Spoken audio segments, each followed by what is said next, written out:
Bien, bienvenidos a este módulo introductorio de Ciencias Básicas. Soy el Dr. Bellodas. Vamos a empezar con la parte de embriología de cardiología, ¿ya? Entonces, empezamos. Bueno, cuando hablamos del sistema cardiovascular, es muy importante, doctores, que tengan en cuenta que es el primer sistema en formarse en el embrión, ¿ya? Eso es muy importante. Es el primer sistema en formarse. Precisamente por lo precoz que es su formación, hablamos de aproximadamente el inicio en la tercera semana. Para ser más exactos, a los 21 días aproximadamente post-fecundación, ya podemos decir que el corazón está latiendo. ¿Ya?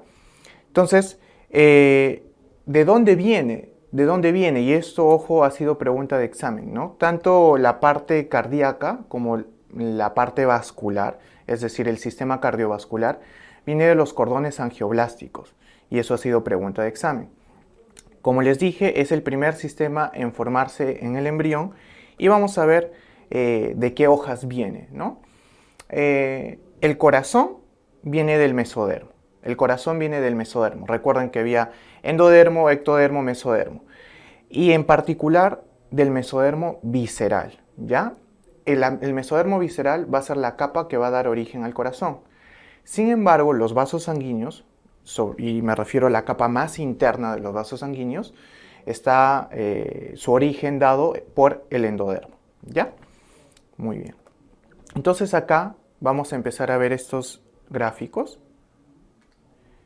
Vamos a ver que hay dos tubos cardíacos, que son los que les comenté en un inicio, que cuando llegan los 21 días, ojo, 21 días post-fecundación, 21 días post-fecundación, podemos empezar a escuchar los latidos. ¿Por qué? Porque estos dos tubos cardíacos, derecho e izquierdo, se fusionan en un solo tubo que van a ver en la parte inferior. ¿Ya? Esa fusión es la que le da esa vitalidad que podemos decir tiene el corazón, ¿no? Y lo que se puede observar en un primer momento en las ecografías, ¿no? Cuando vemos los latidos cardíacos fetales, ¿no? Muy bien. Entonces, vamos a ver las partes ya de este tubo cardíaco cuando está fusionado, ¿no?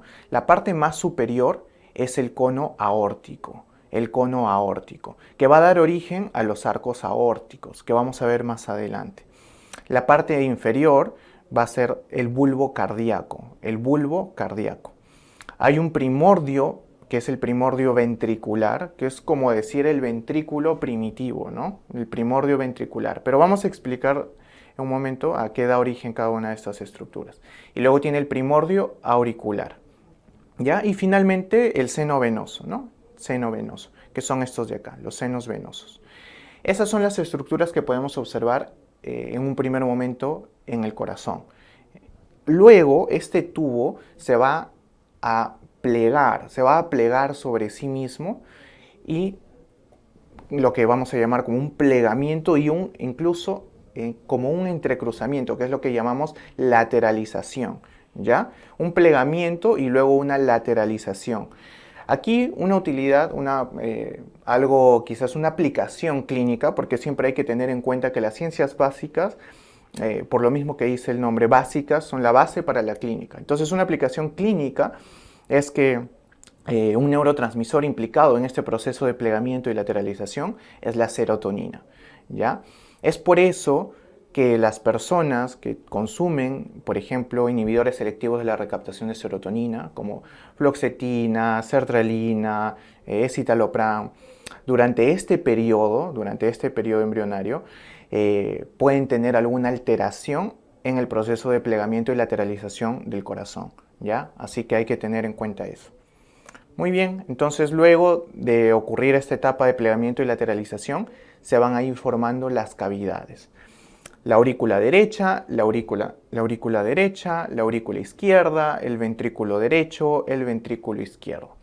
Ahora, ¿de dónde vienen cada una de estas cavidades? Vamos a ver.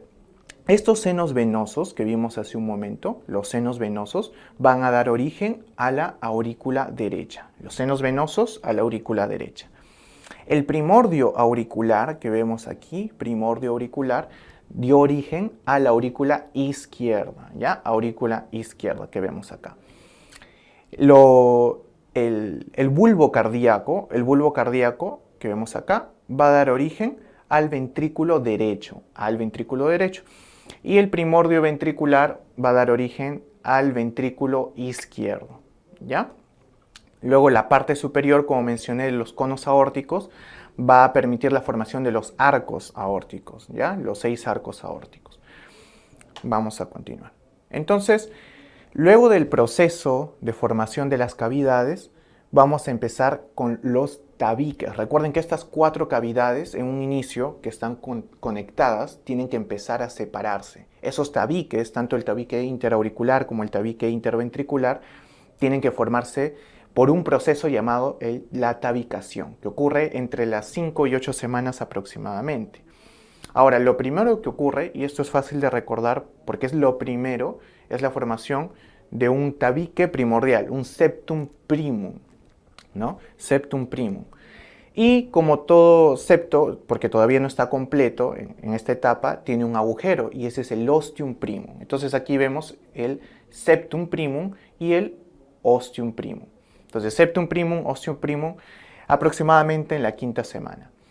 Y en esta primera etapa luego se pasa a una más avanzada en que tenemos lo segundo. Por eso se llama ostium secundum y septum secundum. Ostium secundum y septum secundum. Ya aquí está tapado, pero dice septum secundum, ostium secundum, ¿no? Aquí está. Septum secundum, ostium secundum. La aplicación clínica de esto, que es muy importante también tener en cuenta la fase de tabicamiento, por ejemplo, es que una de las anomalías congénitas, en realidad la cardiopatía congénita más frecuente en los recién nacidos es el CIB, que es la comunicación interventricular, ¿no? Recuerden, característico por un soplo sistólico o un soplo pansistólico, ¿no? En la cual no se forma el tabique interventricular. Y en el caso de las aurículas, por ejemplo, la comunicación interauricular, la forma más frecuente es la forma de ostium secundum. Esa es la forma más frecuente de CIA. Y recuerden que clínicamente el CIA se caracteriza por un desdoblamiento fijo del segundo ruido cardíaco, ¿no? Esa quizás podría ser una aplicación clínica a esta parte embriológica. Ahora, recuerden que el foramen oval, doctores, en la circulación fetal, comunica la aurícula derecha con la aurícula izquierda, porque recuerden que la circulación en el feto va de la aurícula del sistema derecho al sistema izquierdo. En el momento del nacimiento, cuando sale el recién nacido, se activa la acción de los pulmones, las resistencias, o mejor dicho, las presiones pulmonares empiezan a disminuir. Esa disminución hace que de aquí, de la aurícula izquierda, el flujo pase hacia el lado derecho. Y es ahí que se empieza a cerrar el foramen oval, lo que deja una pequeña fosita que es la fosa oval. Ojo, el foramen oval en el feto era la comunicación entre la aurícula derecha y la aurícula izquierda. Ha sido pregunta de examen. Todo lo que está resaltado con amarillo ha sido pregunta de examen. Entonces hay que hacer mayor hincapié en eso porque a veces las preguntas se pueden repetir. Otro aspecto importante en todo este proceso de tabicamiento es que además hay unas estructuras que son estas de los costados, que son las almohadillas o cojinetes cardíacos que van a dar origen a las válvulas aurículo-ventriculares. En el lado derecho, recuerden, la válvula tricúspide y en el lado izquierdo, la válvula mitral. Muy bien. Finalmente, vamos a pasar a esa porción que dijimos más superior, que era la de los arcos aórticos, ¿ya?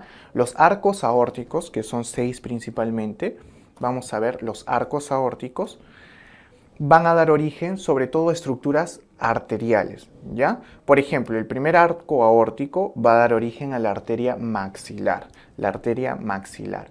El segundo arco aórtico se pueden acordar así. El primer arco aórtico, una arteria, y el segundo arco aórtico, 2 arterias, ¿no? Arteria ioidea y arteria estapedia. Segundo arco, arteria ioidea y arteria estapedia. Y por ejemplo, una forma de recordar el tercer arco es, como es 3, arteria carótida común, ¿no? Arteria carótida común, 3 palabras, ¿no? Arteria carótida común, también llamada arteria carótida primitiva. Ha sido pregunta de examen también, así que hay que tenerlo en cuenta. El cuarto arco aórtico va a dar origen a esta porción que es el callado de la aorta y a la arteria subclavia derecha, es decir, a lo que está de morado, ¿no? Arteria subclavia derecha y callado de la aorta. El quinto arco aórtico va a degenerar, no va a dar origen a ninguna estructura, degenera completamente, ¿ya? Y el sexto arco aórtico va a dar origen al conducto arterioso, que recuerden que comunica la aorta con la pulmonar, y al tronco de la arteria pulmonar, ¿no? El sexto arco aórtico. Entonces, en este esquema podemos ver tercer, cuarto, quinto arcos aórticos, ¿ya? La arteria carótida común, recuerden, del tercer arco aórtico vendría a ser las partes que están en rojo, ¿no? Del lado derecho y del lado izquierdo. Luego la arteria subclavia derecha, lo morado con el callado de la aorta, recuerden que viene del cuarto arco aórtico, ¿ya? El conducto arterioso, que vendría a ser este de acá, ¿no? Este de acá, va a ser originado por el sexto arco aórtico.